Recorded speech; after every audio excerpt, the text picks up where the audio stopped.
All right, thanks. Welcome, everybody.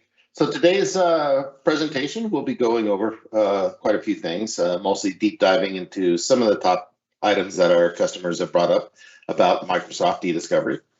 Our presenters today will be Aaron Thorp, David Robbins, Mahantesh Hurkadli, and Natasha Mahapatro. So with that said, before we start, I do want to bring up as well. Now we'll be posting this at the end of the survey or at the end of the webinar as well. But we ask people to, if they can, take a survey about the webinar where we are asking about specific items around eDiscovery, how the presentation went, but also, seeing if we could get feedback based off of people's current involvement, current use of eDiscovery. This feedback helps us improve the product quite a bit. So any feedback that you can do or fill out the survey is very appreciated, and it is very impactful to our team. So today we'll be focusing on the top workflows within the modern UX. These are ones that our customers have expressed concerns about, reached out for more information. So with those top three, we would like to do more of a deep dive. So we'll be covering the data sources tab, the new data sources tab, how that works, and incorporated in the new modern UX. We'll also be walking through the new condition builder, the changes we've made there, how that experience has changed quite a bit, and then going into direct export. So how the new export process works within the modern UX, and getting specific on downloading and best practices. And then we'll wrap this up with talking about some of the new upcoming features within the new UX until the end of this year. So with further ado, I'll go ahead and pass this off to Mahantesh to talk about the data sources tab. Thanks, John. With the new modern UX, when we dive into the eDiscovery section of the Purview portal, what we basically see is what we are currently seeing on the screen. This modern UX gives us a unified view of all the cases that we have, be it your premium cases or the standard cases that were created.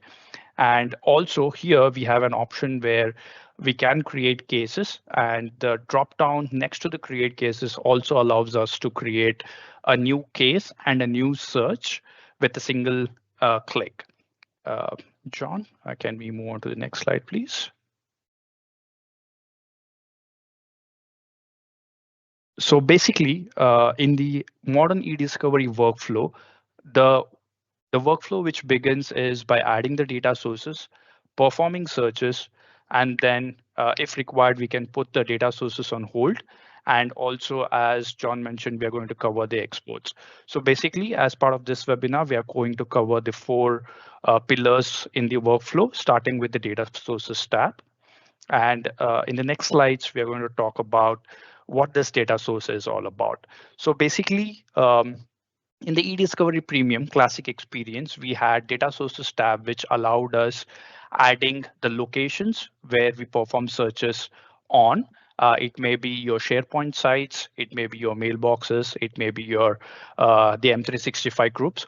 All of that can be added in a single pane and perform search. So the data sources tab will help us leverage the same locations that we have added in the data source to be used in the hold policies as well as searches, which we are going to talk about in a bit.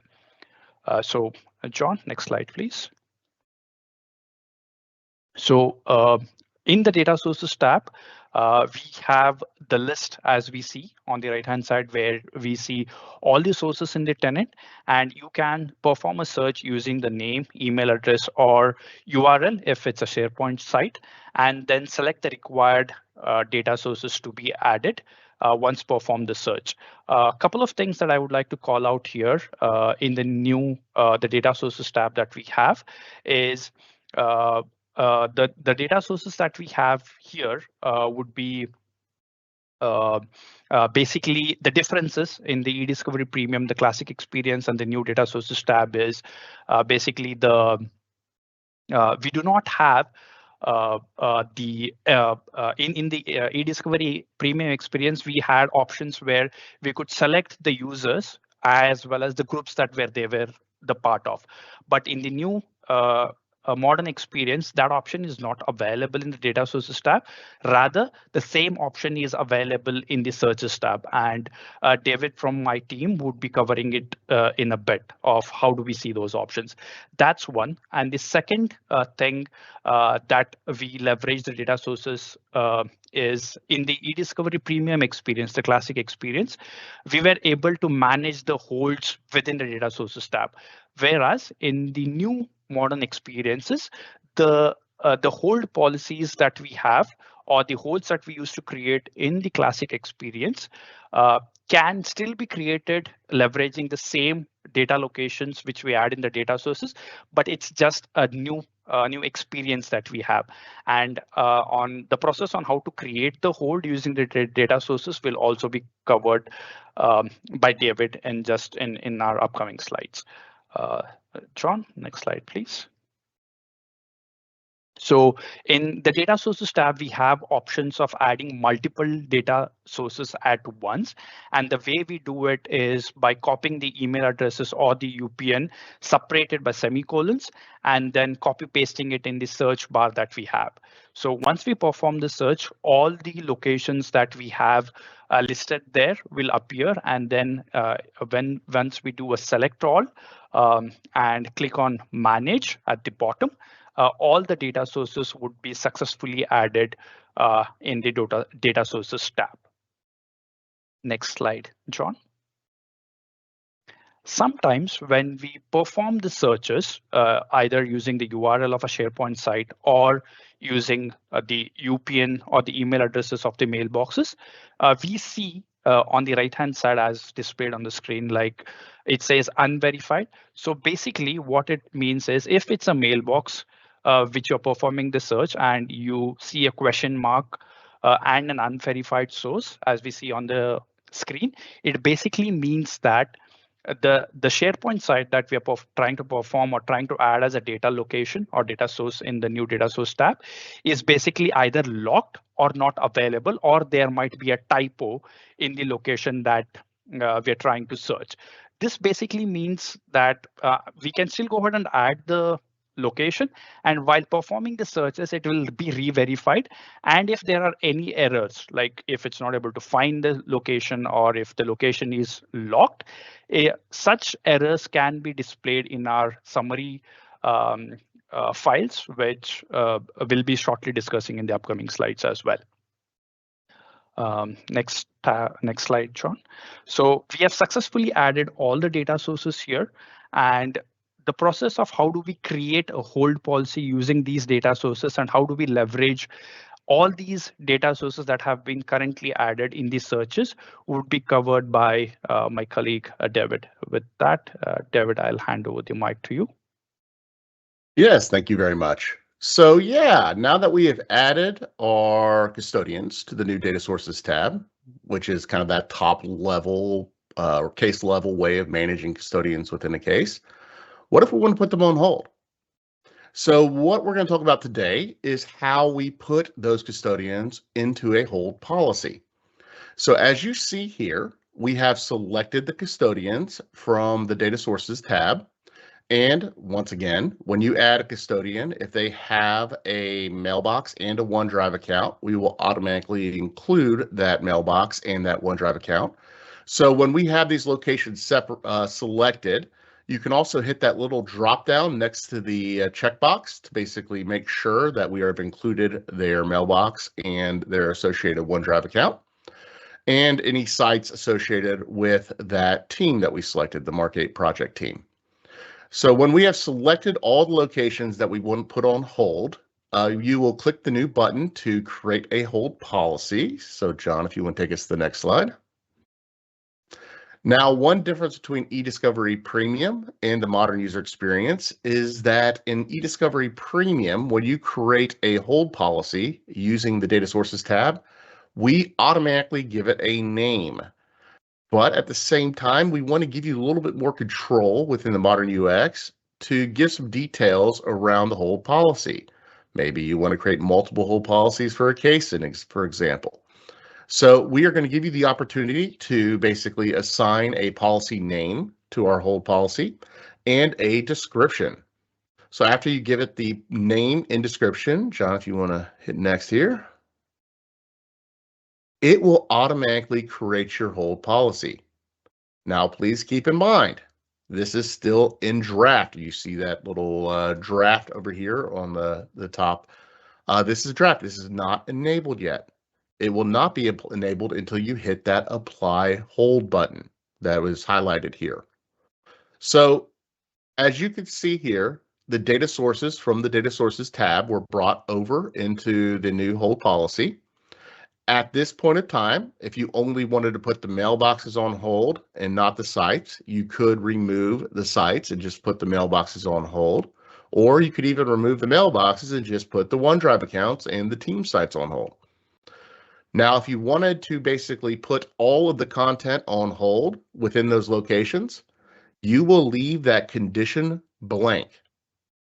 So if you leave the condition field blank, then we are going to put all of the content in those locations on eDiscovery hold. But we do give you the ability to do query-based holds by using conditions.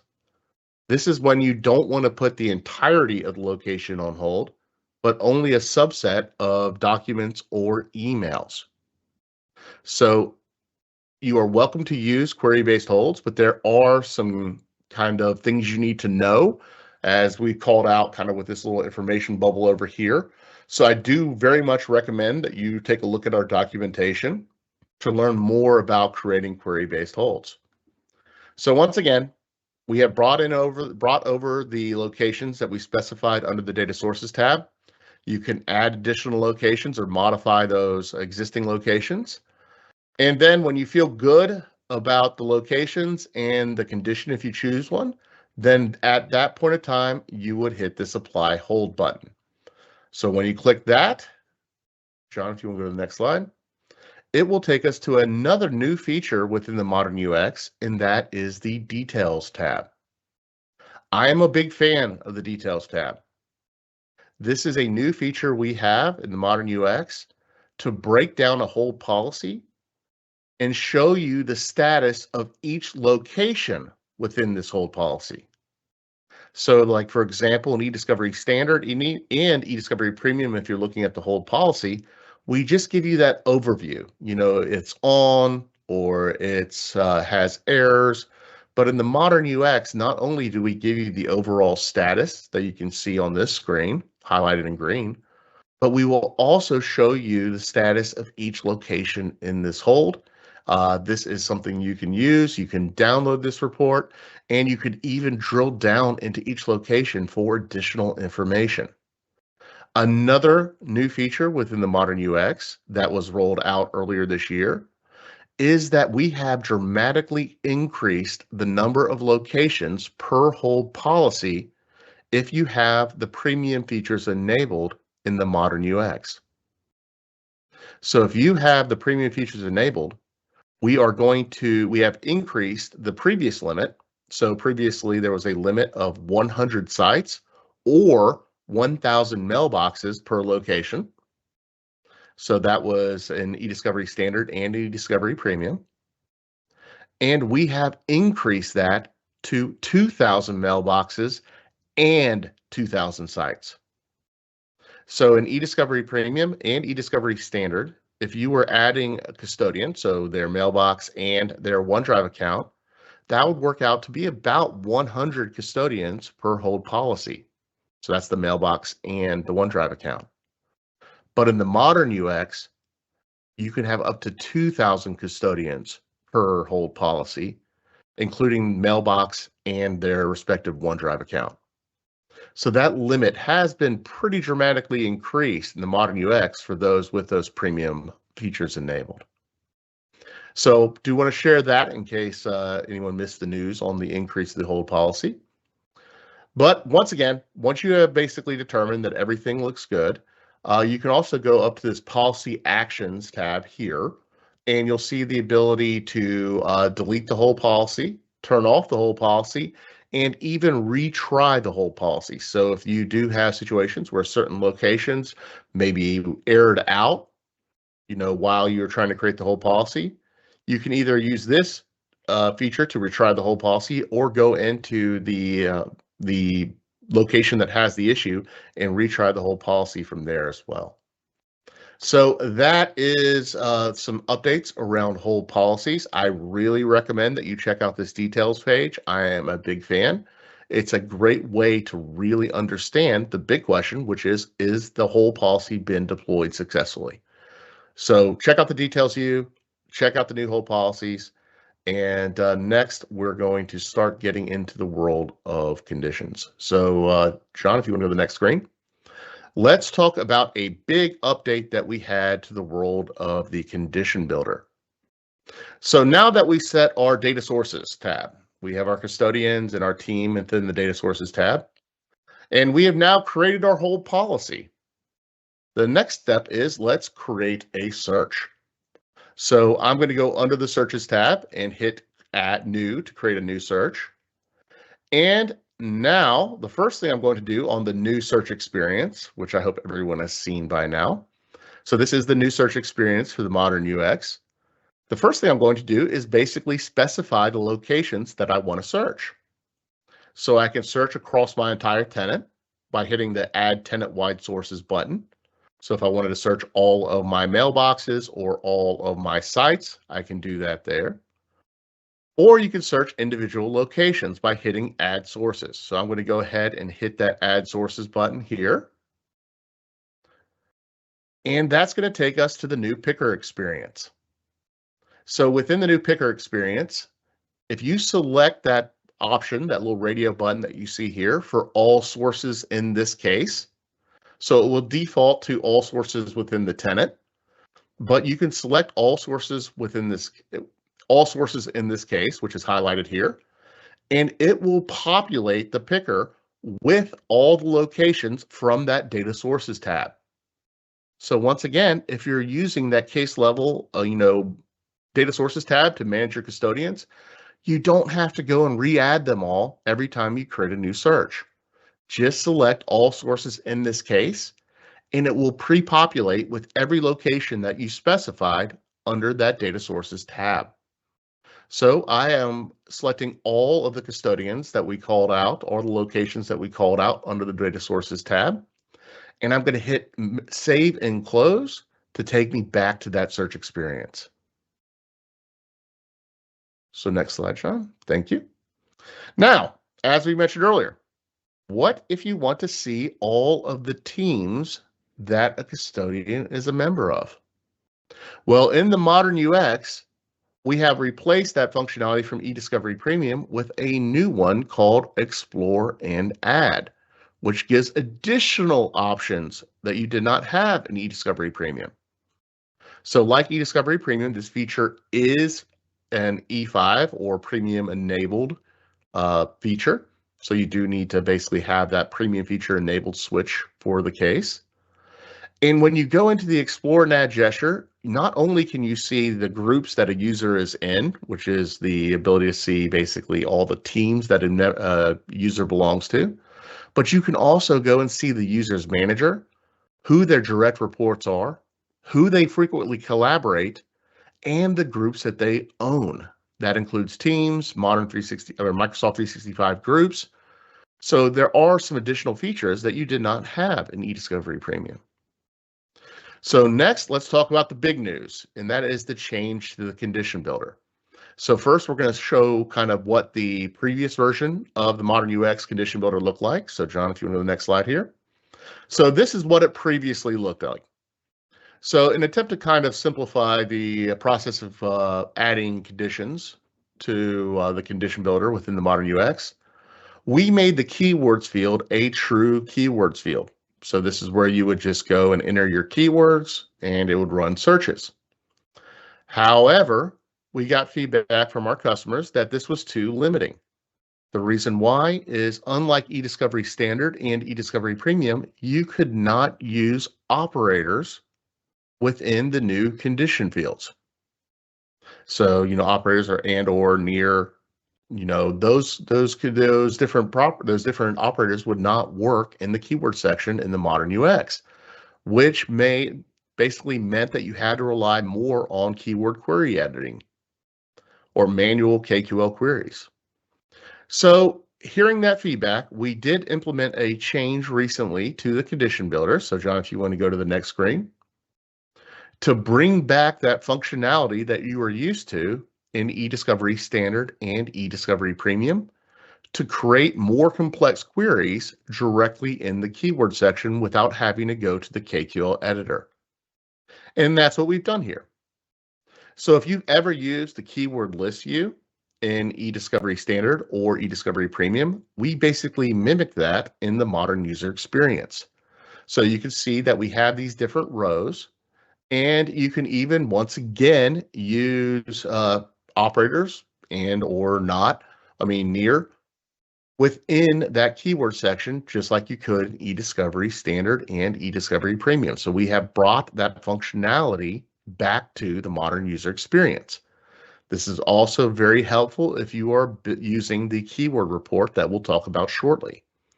Now, one thing I do want to call out here is be careful with parentheses. So, parentheses are very important for basically specifying the order of operations when it comes to queries. So make sure that, just like you would in a manual query, if you need to have a section that basically runs before the other sections, make sure you put them in parentheses. And also, if you have a string of keywords, like you see here with investment plan, make sure you put those into double quotes. Otherwise, they will be treated as two independent keywords. So this is a change over kind of V1 of the new condition builder within the modern UX to bring back some of that functionality that our customers liked in eDiscovery Standard and Premium. This has been fully rolled out to everyone's tenant. So please go and try out the new condition builder. Next slide, please. So after we have created our query, we are going to basically get our estimate. So we're going to kick off a statistics job. And we have a new keyword report in the modern user experience. So when I go to run my query, I'm going to make sure that include keyword query keyword report has been selected, and I'm going to hit the button for run query to launch my statistics job. And here is what a finished statistics job looks like. So first of all, this does look different than the statistics information in eDiscovery Standard and eDiscovery Premium. You can see here highlighted is our query. This is always very important because, this is a great way of making sure that our query looked correct and looked right in actual KQL. So here you can see our query. You can see the total matches. You can see the locations that had hits. You can see the data sources that were searched. You can see our top data sources and our new keyword report. So down here, we're looking at the new keyword report. You can see where it says view top 100. So I'm going to click the view top 100 button to see the full keyword report in the modern user experience. Now, one difference between the old keyword report and the new one is we give you more information because not only do we break it down by the actual term, but we basically give you a count for each location as well. So you can see here with money being our term and Woodgrove and Contoso being our second term, we can see how many hits we have per location here. And next screen, John. And you can also download a copy of this report. But just be aware, this report is limited to the top 100. But what if you want to get the full keyword report, not just the top 100? If you're searching a lot of locations or you're using a very complex query, that might be an issue. So we can get that full keyword report by going to Process Manager. So you can see over here on our statistics window, where we have the Process Manager highlighted here. The Process Manager is a fantastic resource to see all the jobs that you have ran within your case. But for this one, we're looking at that statistics job that we just ran. So John, if you want to go to the next screen here. And with each job in the modern UX, we have included additional reporting. So not just with, the main job, every job you run will have additional reporting. And in this generate statistics report, which is what we're looking at here, we include the full keyword report as a downloadable CSV file. This is historical information. So every time you update your query and run another statistics job, you can go back in time and get this historical report information, which will live as long as the case lives. So this is a great paper trail and resource to basically look at your historical job information as you fine-tune your queries. So I'm going to go ahead and download my reports from this generate statistics job. And John, if you want to go to the next slide. This is an example of our summary report that you download. The summary report will give you the overall summary of the job. It will give you the query, when the job ran, what hits it found, what items. And also recently we added information about compliance boundaries. A lot of our customers use compliance boundaries, which allow you to segment your tenant. So controlling what locations one of your eDiscovery managers can and cannot search. So we include that information within this summary file. So if this user was part of a compliance boundary, it would show here as well. So summary file is a great overview of the information within the job. But what we're looking at right now is the keyword report. So John, if you want to go to the next screen. This is the downloadable keyword report as a CSV that you can filter and adjust as necessary. And this will give you the full list going beyond just the top 100.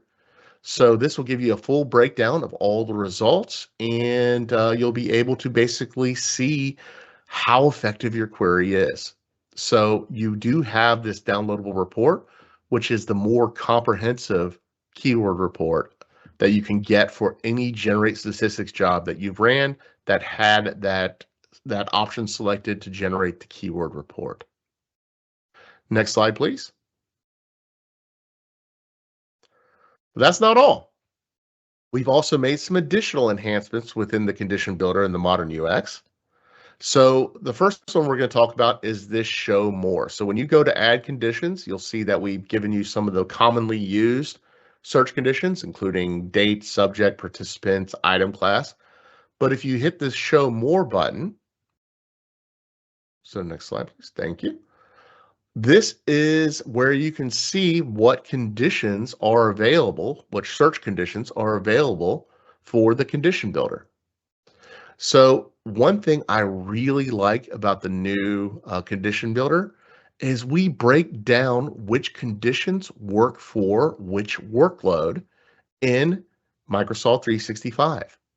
So first we'll show you all of the search conditions that we have within the condition report, but then we showed you the common conditions.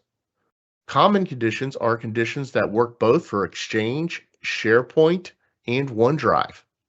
That's things like date. So you can use those to search content in Exchange, SharePoint, and OneDrive. But then we break it down by Exchange Online mailboxes. So these are search conditions that only work for each Exchange and email. And then SharePoint and OneDrive site conditions that only work when you're searching content that's in OneDrive and SharePoint. The reason I like that these are called out is that if you attempted to search OneDrive and SharePoint with an Exchange Online only search property, it won't work. Like you can't search OneDrive and SharePoint for item class. So make sure that you're using the right search property for your search. So on top of that, just a quick call out, we do have some new search properties that are unique for the modern UX, like a unique identifier, which allow you to search by message ID. And we have the ability to search OneDrive and SharePoint for sensitive information types and also for sensitivity labels. So you can use a sensitivity label condition to search based on the sensitivity label in documents. So One other update that I want to call out here is the change to type. So traditionally we've had like message kind and type, but we have recently changed the name of type to item class because it is more accurate. Type has always corresponded with various item classes, but now we've changed the name to make it a little bit clearer what the difference is between message kind and type. We had a lot of confusion there. So type is the same thing as item class. You can see that called out above in that information bubble. So I have selected item class. Next screen here. And now I've added item class as a condition to my query. And if I hit that little pencil button that's highlighted here for edit, next screen, this will bring us to basically all of the different item classes that we can search in the modern UX. So you can see here, we have selected email, instant message for Teams conversation history, and Copilot activity for those using Microsoft 365 Copilot. So I'm going to hit apply here, and you can see that those item classes have been added to my query. But there's one more thing I want to go over real quick, and that is KeyQL. Next screen, please, John. So under my conditions, we have brought back the KQL editor, except we have changed it from KQL, which is keyword query language, to KeyQL to make sure it doesn't get confused with Kusto query language. So if you have KeyQL, it is the same thing as the old eDiscovery KQL. It just stands for keyword query language, so it doesn't get confused with Kusto query language.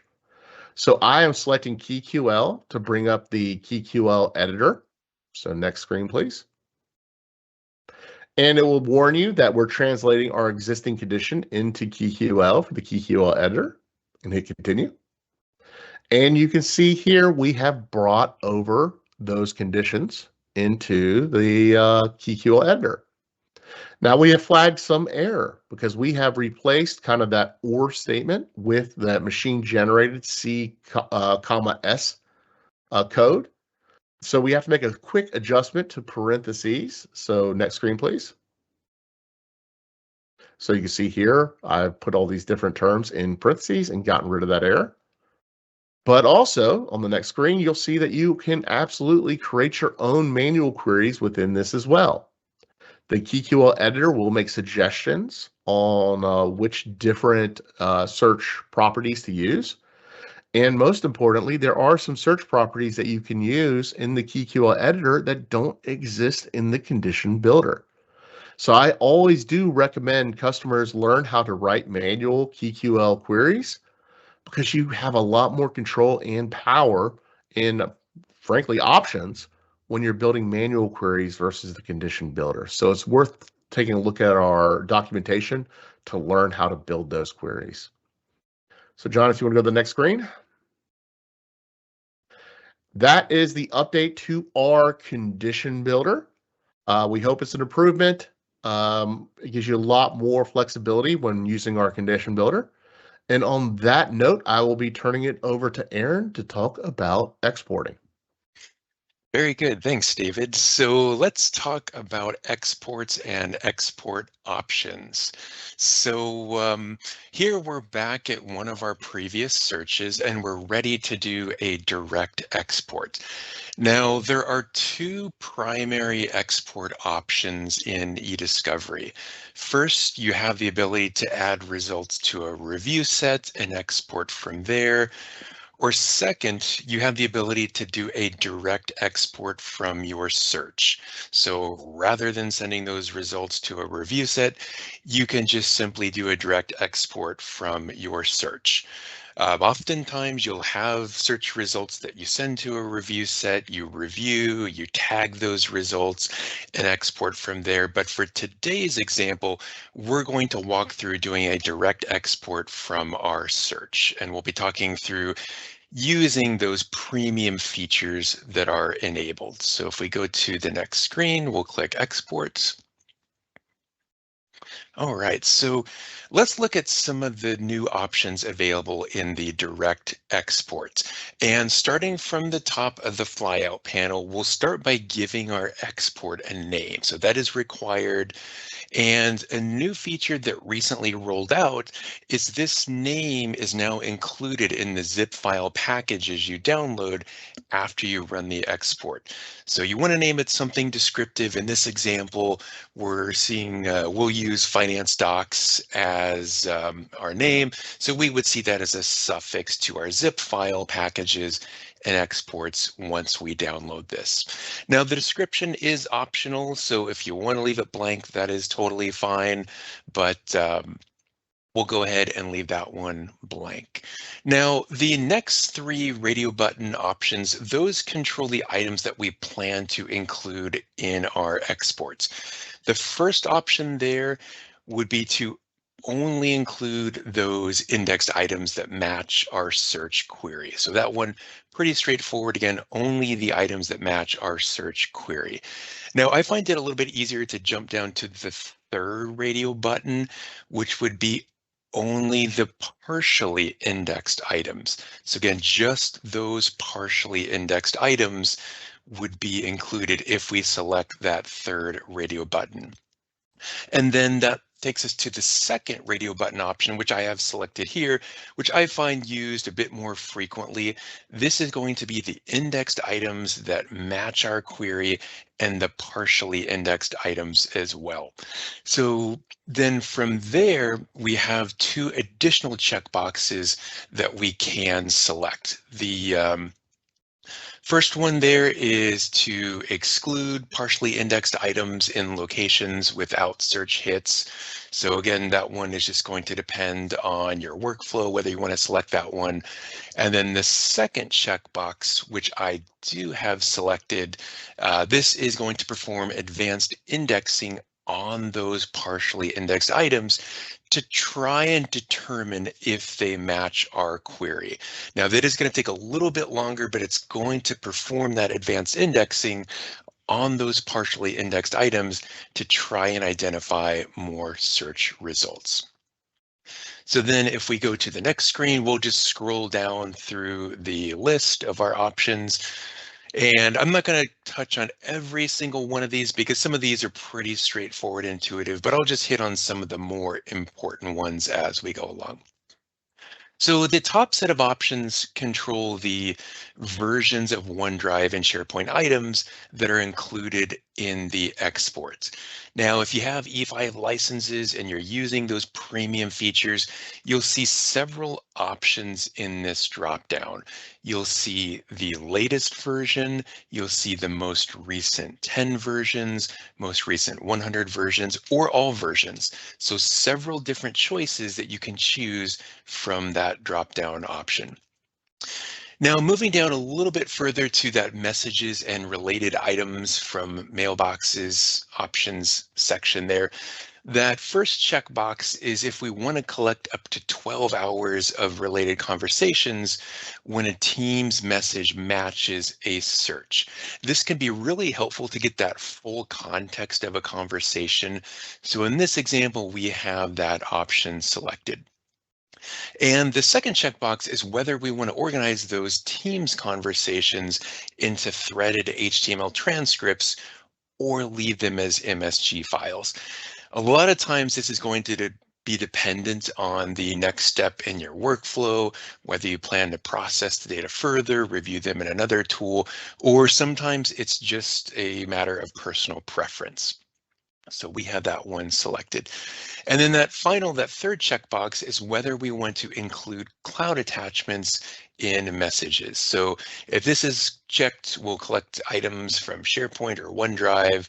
And then lastly, we have that drop-down option similar to what we saw above, to where we can select the latest version, most recent 10, 100, or all versions. So then if we go to the next screen, we'll scroll down a little bit further in that list. And here we start getting into the options that control how the export format is going to look on disk. So first, we're going to choose whether or not we want an items report or the items with the report.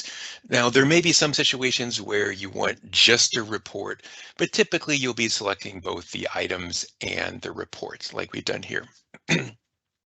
So then we select whether or not we want PSTs or MSG files.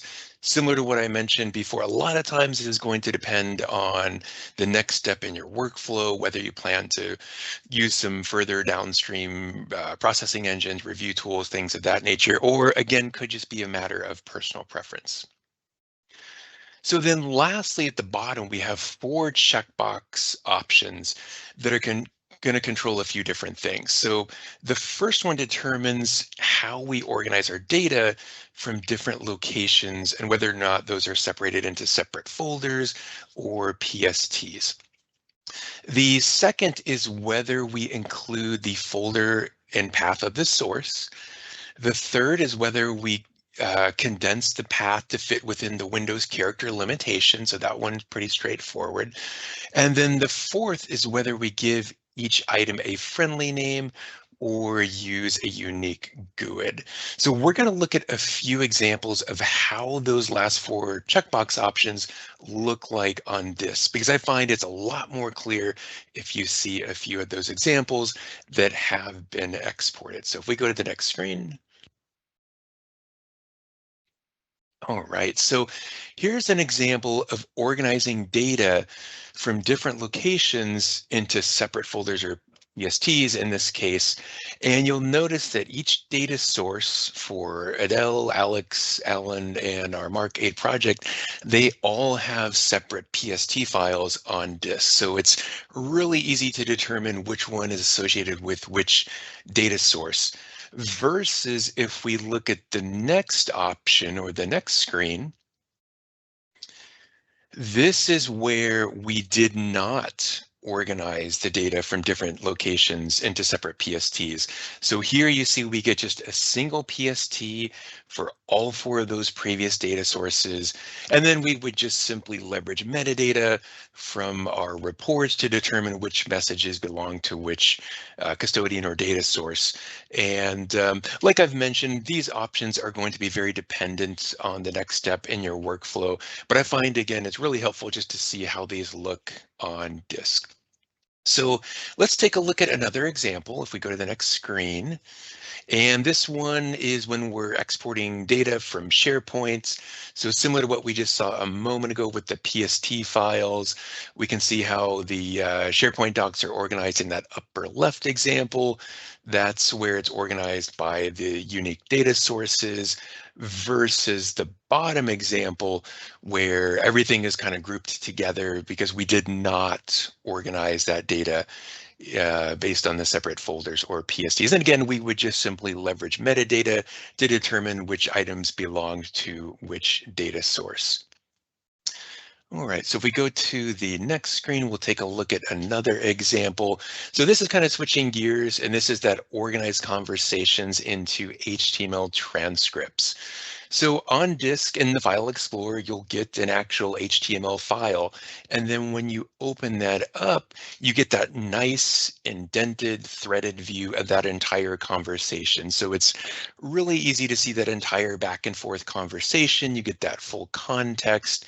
And again, this will just kind of depend on the next step in your workflow. But if we take a look at the next screen, this time around, we did not organize those conversations into the HTML transcript. So we're getting the individual messages inside of a PST in this example. And like I've mentioned a few times, you know, these options are going to be very dependent on the next step in your workflow, whether you want to process the data further or review in a downstream review tool. Again, could be more personal preference how you plan to review these, whether it's you know, inside a review tool. And then if we go to the next screen, we'll take a look at one more example. So this corresponds to that option where we can give each item a friendly name. So that upper left-hand option, this is where it's using the email subject or the SharePoint file name as the item name on export. So you can see they're very friendly. We can quickly see what the file name was. If we didn't select that friendly name, we'll get that unique GUID, that global identifier, like we see in that bottom example. So not as easy to read on disk, but might be preferred if you're using them in another downstream workflow. So with all those different combinations of export options, I just find it really helpful to run through them, see how they look on disk when they've been exported, similar to these few examples that we've walked through. So now if we can go to the next screen, John, we're going to quickly just touch on a few best practices when we get to that final export step. So like we see in this screen, when you go to download your export packages, typically the first time you're going to be prompted to disable your pop-up blocker. Now, this is something you could do each time if you wanted to, but you can also configure some of these options in your browser settings. And while we're on the screen, just one thing I wanted to quickly mention. An upcoming feature that you'll see very soon is the ability to set your export sizes, which will give you more control when downloading and organizing your data. So you'll be able to set the max PST package size and the max zip package sizes. We also recently updated the size of those PST exports to 10 gigs from 40 gigs, because we heard a lot of feedback from customers that we're just struggling a bit with those larger sizes, those larger downloads. So we reduced that from 40 down to 10 gigs, just to make it a bit more easier to manage. So then if we go to the next screen, we'll take a look at some of our Edge browser settings. And here is where we can allow pop-ups from specific domains. So we've navigated into our Edge browser settings. Underneath that allow list, we've added purview.microsoft.com. So now moving forward, we won't get that prompt again about the pop-ups. And this setting is even used and preserved if you're using a private browser session. So a lot of times we may be using private browsers or that incognito mode. So by adding it here to our allow list, we will not be prompted with that disabled pop-up blocker. So it just makes it a bit easier to manage. And again, this is something that we can configure in Edge or most of our different browser settings. So then on the next screen, we'll take a look at one more Edge browser setting. And this is indicating that it will ask us each time we download where we want to save it. So this gives us quite a bit more flexibility. Instead of just automatically putting everything into our downloads folder, it will prompt us, what do we want to do? Where do we want to save it? And again, just gives us a bit more control, a bit more flexibility when we go to actually download that export. So with that, I am going to turn it over to Natasha to talk about our new and upcoming features. Thank you, Aaron. And John, we can go to the next slide if you don't mind. Great. So this slide gives a clear view of where we are today and what you can expect coming next. We've designed this slide to really help paint a picture of which features are already in development with clear expected rollout dates.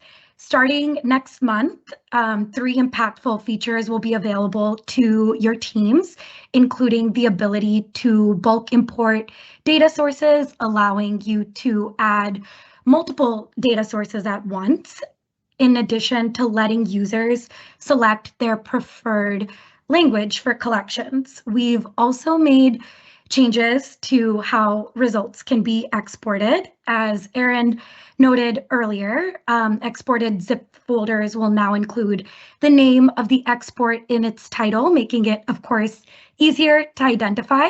We've also adjusted the size of the export package to improve download reliability. Confirming these features will be available in September. There are a few other notable features that will be coming your way later this year, which I also wanted to take some time to highlight on today's webinar.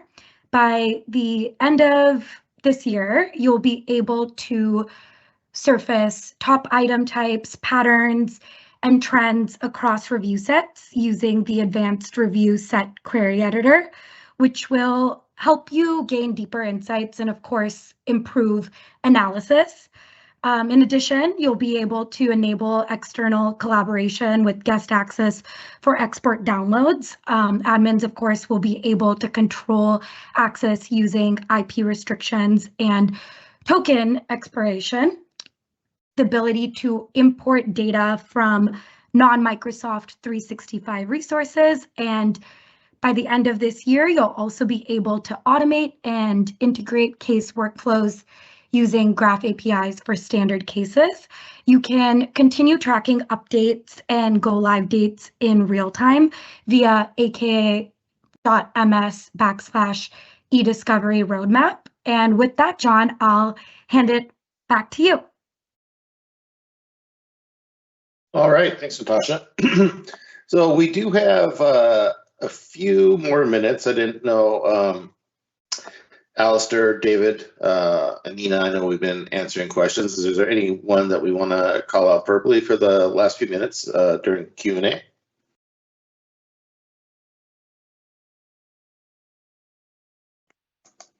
I think we were able to answer most of them. We're still going through and adding, answering a few more of the questions here, John, but why don't we go ahead and talk about the survey real quick? Yeah, so again, wanted to ask people if they have a moment to take the survey below, so you can access it via the QR code or the link provided in the slide here. So again, the feedback to us is very important. It helps us shape the product, with our team. So, we take that feedback very seriously.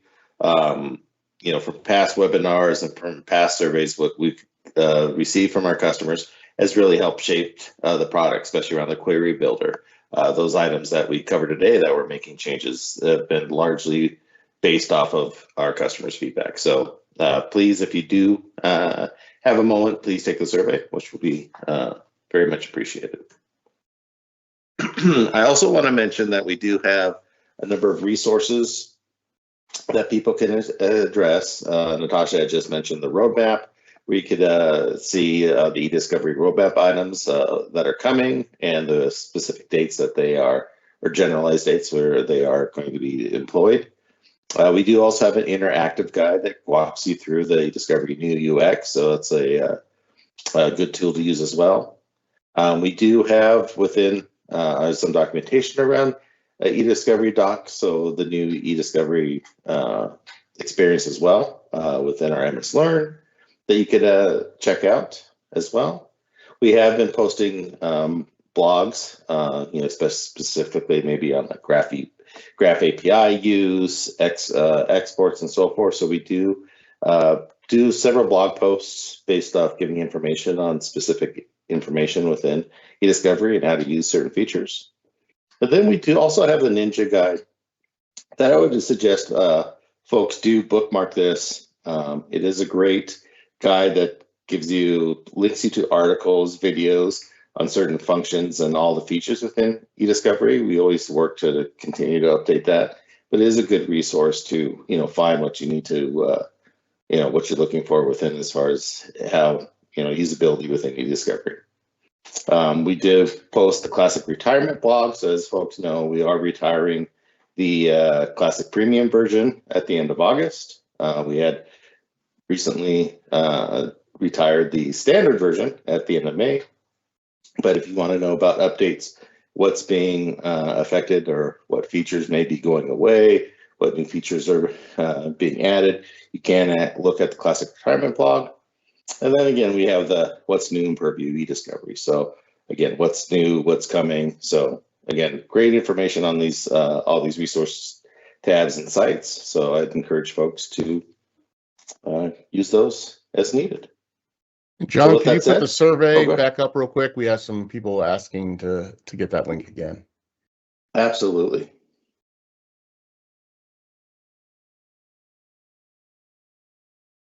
There we go.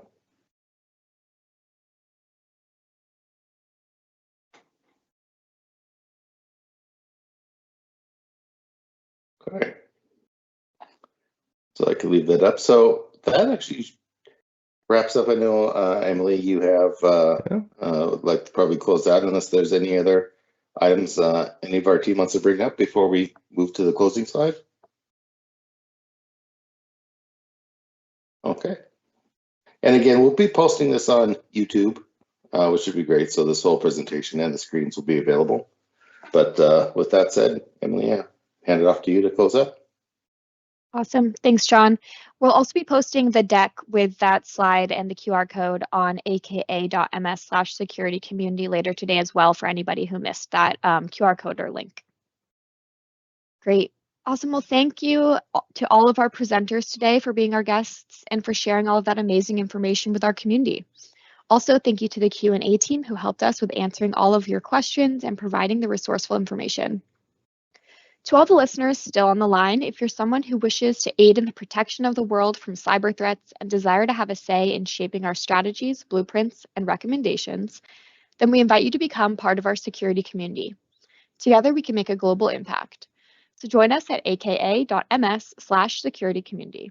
This is also where you'll be notified about the upcoming webinars, events, and other announcements. For those of you who may have additional questions on the topic we just covered or other product-related questions, please feel free to raise them on our Microsoft Tech community discussion space at aka.ms/Azure Purview community. Thank you all for being part of our community and for joining us on these webinars. We hope to see you next time. Goodbye.